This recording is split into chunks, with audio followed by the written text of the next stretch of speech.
గా నివసించగలడు. మీరు ఎటు పడితే అటు డైవర్ట్ చేస్తూ మీరు చెప్తున్న వాటికి నాదొక ఆన్సర్ అనుకోండి. సంబంధం లేని బైబుల్ని, సంబంధం లేని యేసు ప్రభు వారిని మత ప్రచారం చేస్తున్నారు అని అంటున్నారే. ఎటువంటి సంబంధం లేకుండా మన దేశం ఏ డేటాని తీసుకొని క్యాలెండర్ను నిర్మించింది?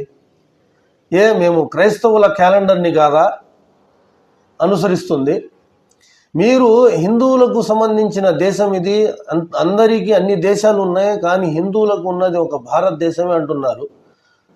అది కాసేపు వాస్తవమే అనుకుంటే మీరు మీ ధర్మానికి చెందిన క్యాలెండర్ని ఎందుకు తెచ్చుకోలేదు? ఎందుకంటే క్లారిటీ లేదు.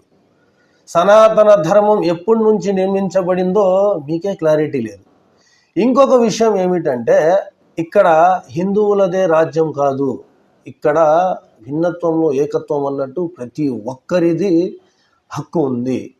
ఇంకొక విషయం ఏమిటి అంటే, మీరు నిజంగా ఈ మత ప్రచారాలు ఆపాలని అనుకుంటే, నిజంగా ఇది హైందవ దేశం, ఇక్కడ హిందువుల సంస్కృతి సంస్కరణ ఉండాలి అంటే కేవలం ధర్మం రక్షణ అది ఇది అని చెప్పకుండా మీ ధర్మానుసారం మీ హైందవ సహోదరులు ఎలా ఈ సంస్కరణతో సంస్కృతిని ఎలా అవలంబిస్తున్నారో కూడా మీరు క్లారిటీ ఇవ్వాలి. మీరు ఈ క్రైస్తవుల మత ప్రచారాలను ఆపాలి అంటే ఎడ్యుకేషన్ని చూపించి ఈ స్కూల్స్లో ఏమేం నడుపుతున్నారు, ఏమేం నేర్పుతున్నారు, వీటిని కూడా మీరు ఒకసారి దృష్టి సారించి దాని మీద మాట్లాడాలి. ఒక వెస్ట్రన్ కల్చర్ తప్ప ఇక్కడ ఏ ధర్మాను ఆచారాలు, ఏ ధర్మ సంస్కరణ, ఏ ధర్మ సంస్కృతులు కూడా ఇక్కడ అవలంబించట్లేదు. కేవలం వెస్ట్రన్ కల్చర్. వీటన్నిటిని మీరు దృష్టిలో పెట్టుకొని ఎప్పుడైనా క్వశ్చన్ చేయాలి అంటే దాని నిమిత్తం చేయండి.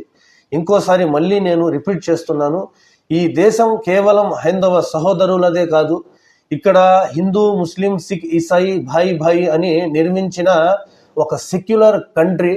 ఇందులోనూ ఈ బ్రిటిషర్స్ ఇక్కడ వచ్చినప్పుడు ఈ సనాతన ధర్మం, ఆర్ఎస్ఎస్, బజరంగ్ దళ్, ఈ సంఘాలు, ఈ సంస్థలు ఎక్కడి వరకు పాటుపడ్డాయి, ఎక్కడి వరకు వీళ్ళు మన దేశ స్వతంత్రం కోసం పోరాడారో వాటి డేటాను కూడా, వాటి ఇన్ఫర్మేషన్ కూడా మీరు ఇవ్వాలి. అంతే తప్ప ఇక్కడ దౌర్జన్యం చేస్తున్నారు అంటున్నారు. ఒక మనిషి తనకు ఏది నచ్చితే అది ఇతరులకు కూడా నష్ట చెప్పాలి, నాకు జరుగుతున్న మేలు ఇంకొకరికి జరగాలి అన్నది అది ప్రతి మనిషికి ఉన్న మానవత్వాన్ని